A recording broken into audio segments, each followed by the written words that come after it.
Денеска сме тука заедно со директорот на Јавното претпријатие за државни патишта.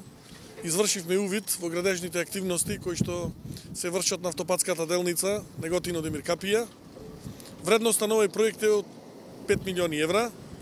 Како што не информираше надзорот, при крај се завршуваат работите од десната лента, така да во наредниот период очекуваме од другата страна на коловозната лента да биде градежната компанија да ја префрли градежната опрема, се со цел да се отпочни од тој дел на работата.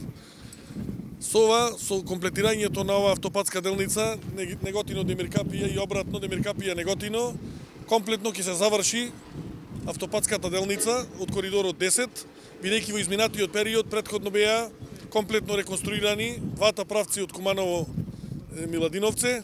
Исто така коловозната лента беше комплетно санирана во делот каде што беше оштетена, се разбира, во делот Велес-Градско.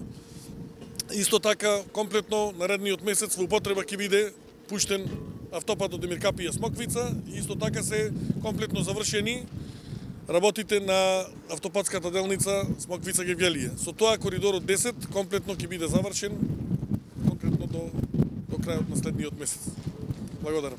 Министре, дали ова сезона туристичка автопатот ќе биде готов? Дали туристите ќе можат до Грција и од Грција да патуваат по реконструкција? Значи, во неколку изјави претходно, заедно со председателот на владата и директорот на Јавното претпријатие, соопштивме дека до крајот на следниот месец автопатската делница Демир Капија-Смоквица ќе биде пуштена во употреба. Зборувам за реконструкцијата. Реконструкцијата, ова, како што спомнав, разговарајќи сега со надзорот, заедно со директорот, ни беше кажано дека едната страна комплетно ќе биде завршена наредниот месец, а коловозната лента од левата страна, значи очекуваме да биде некаде до почетокот или средината на јуни комплетно завршена.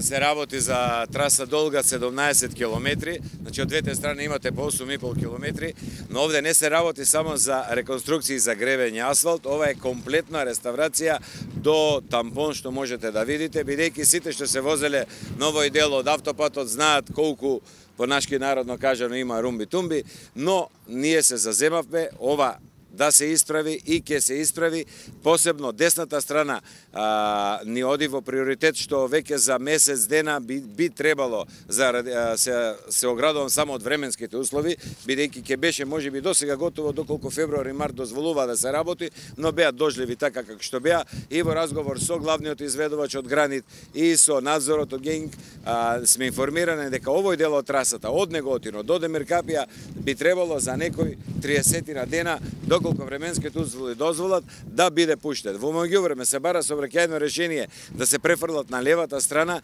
за да може да отпочнат со левата страна од Демир Капија према Неготино и таа да биде завршена се предвидува. Сега градбата е специфична работа, но се предвидува некаде до кај 15, не ме држете точно за дата, средината на јуни да биде пуштена и левата страна.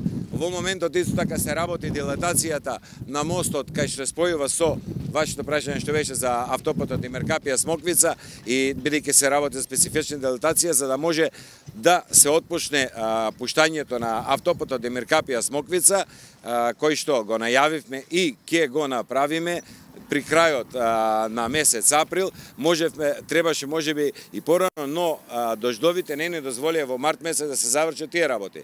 Заедно со министерот, со вас, бевме исто така и во контролен пункт кај Неготино, каде што се интензивно одвиваат обуките и тоа е еден прекршен центар кој што е прв ваков во Македонија, но нема да биде последен, се со цел целата работа да биде завршена да може да се пушти автопатот и веќе во јуни месец од Табановце до Гевгелија да се вози по обновени патишта, реставрирани патишта и безбедносни патишта.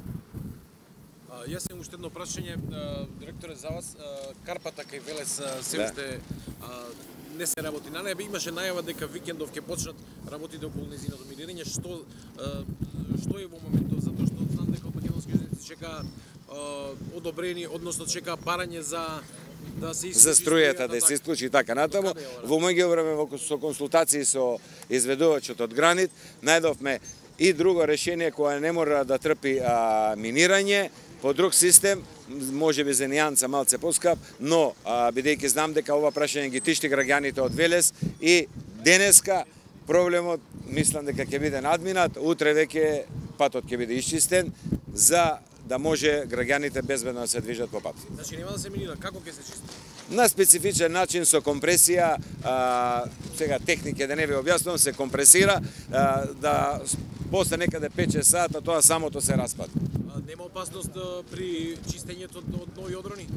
Па, верувам дека надзорот и изведувачот тоа си го знаат и си гледаат така како што треба, тие се професионални служби. Ваков случај имавме минатиот месец на делницата према Делчево и исто така и тамо се случи тоа, се правеше минирање, се отстране се што е предвидено и опасно за безбедноста на сообраќајот да се отргне. Сега дали за следните 100 години пак нешто ќе падне, тоа во моментот не може да ви кажам. Предолго траеше расчистување. Видете вака, многу е лесно да однесеме машините, да ги истуркат карпите и патот да го пуштиме. Меѓутоа, за да се направи така како што треба, значи потребно да се направи проект, каде ќе се буши, што ќе се буши, од кај ќе се крши, значи подобро, нека 10 дена биде затворено, но кога ќе се направи, да се направи согласно градежните прописи, согласно законите, а што е најбитно за безбедност на граѓаните. Заради јавноста.